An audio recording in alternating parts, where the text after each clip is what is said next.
e ndërtuar në fund të shekullit të 18 ose në fillim të shekullit 20, një prej shtëpive të mëdha, po jo prej më të mëdhajave të qytetit Kavajës.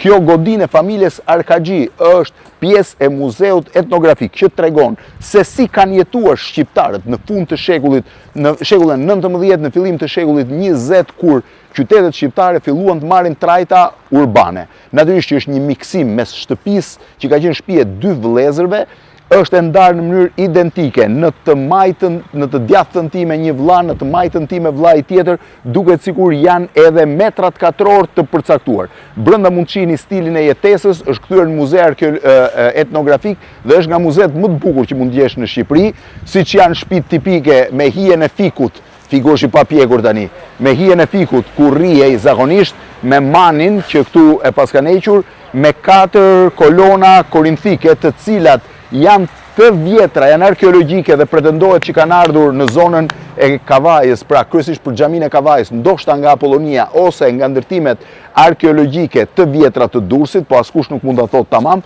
me disa objekte të zbuluara në zonat e kishave të zonës Kavajës, me një gjyle topi osmane, e cila i takon periudhës së para barutit, shumë interesante është, me 2 puse, kjo është govata klasike prej guri që ndërtojnë atë kohë, është shumë e çuditshme, mos edhe breshka.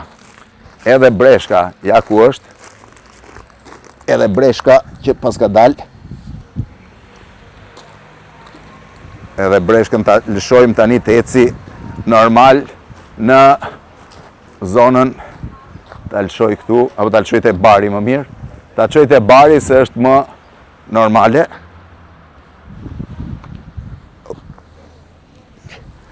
Pjesa e 2 puseve, pusi tipik i kohës i ndërtuar nga mjeshtra shqiptar, dhe ky pus, koka e cilit është sjell nga Venediku, është pus venecian, janë të ngjashëm në gjithë zonën e Italisë, në zonën e Kroacisë, në zonën e Istrias, edhe në jug të Italisë, prodhoheshin në Venedik, familjet me gjendje të mirë ekonomike i sillnin kryesisht për t'i montuar. Ky këtu është Hayati. Hayati është pjesa e mbuluar e shtëpisë që lidh të 2 shtëpitë. Është si një lloj verande sotme, është mjaft freskë në vap, edhe është i mbrojtur dimër. Në të 2 anët e shtëpisë, në këto dyer ishin zonat e depove të Zaires, ne i quanim zakonisht, shifeni, pjesa e depos këtu mbahej çdo gjë, pra mbaheshin ushqimet e gjithë dimrit, ndërsa në pjesën tjetër fillojnë 2 shtëpia.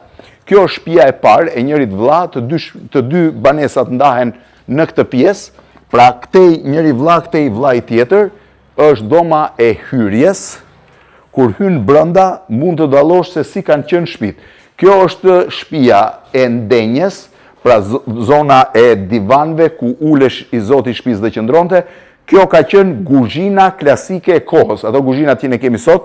Zakonisht, shtëpit deri në reformën e Tanzimatit nuk kishin oxhak, kështu që këtu ndizej zjarri dhe tymi ikte sipër në për shtëpi, hapej dera që t'ikte, këtu shërbente dhe për të gatuar, ja vorba me fasulet, ja dhe enët e kuzhinës, ndërkohë aty rrinin zot. Pra kjo ishte ndenja dhe kuzhina e një shtëpie të shekullit të 19, tipike apo klasike, po themi, në këtë drejtim shkon në oborrin e jashtëm të shtëpisë.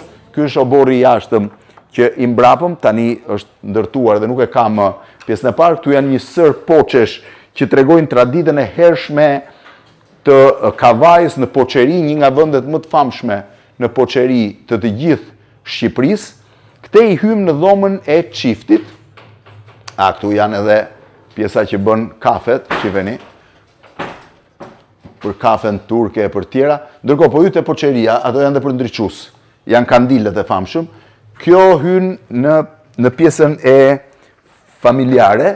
Kjo ishte zona e çiftit, të cilët përveç sofrës, që për disa familje ishte prej druri, për disa tjera ishte me tepsit madhe argjendi, ka musandrën, ku vendoseshin gjërat e fjetjes, ku qëndronin, është çifti.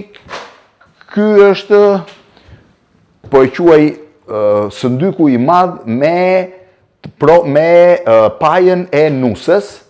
Zakonisht në darkë nxirreshin gjërat e fjetjes, pra çarçafët, jorganet dhe fli dhe pastaj në mëngjes mblidheshin prapë. Nuk kishte dhomë gjumit mirëfill siç e kemi ne tani. Po të bësh re, kjo është pjesa e selamllëkut, sepse dritaret janë të mëdhaja.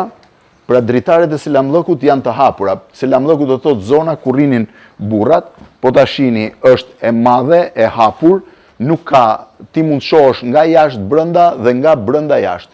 Po ku rrinin gratë? Gratë rrinin në haremllëk, në këtë zonën këtej, ku është zona e grave, po të vini re, përveç musandrave, divanit ku uleshin, haremllëku kishte edhe grilatën prej druri, në të cilën ti nuk mund të shije gratë nga brenda, ndërsa gratë mund të shihnin nga brenda jashtë njerëzit që vinin në shtëpi. Selamllëku dhe haremllëku ishin dy zona të ndara. Gjëja më e rrallë është që kjo shtëpi ka edhe një banjo turke dhe WC. Kjo pjesë tu është pjesa e banjos turke, që krijoi avulli përmes djegjes aty, këtu vendosej ujë që duke u zier nga poshtë, pra nga zjarri, bënte avull që ti të laheshe, dhe këtu është WC-ja. Ndërkohë kjo ishte pjesa e parë e banesës së njërit vëlla. Unë po heci nga pjesa jashtme për shkuar në banesën tjetër që është identike, që natyrisht tani ka ekspozimet ndryshme. Kjo ishte pjesa e njërit vëlla, kjo është pjesa e vëllait tjetër. Thash familja Arkaxhiu, një prej familjeve të mëdha të Kavajës. Këtu janë të ekspozuara objekte etnografike të zonës dhe jo vetëm. Po të shihni,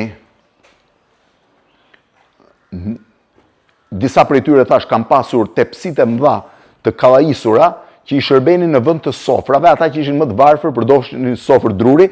Tani duhet dal këtej që t'ju tregoj pak pjesën e këtu janë disa artefakte që kryesisht vijnë nga antikiteti, janë gur varresh.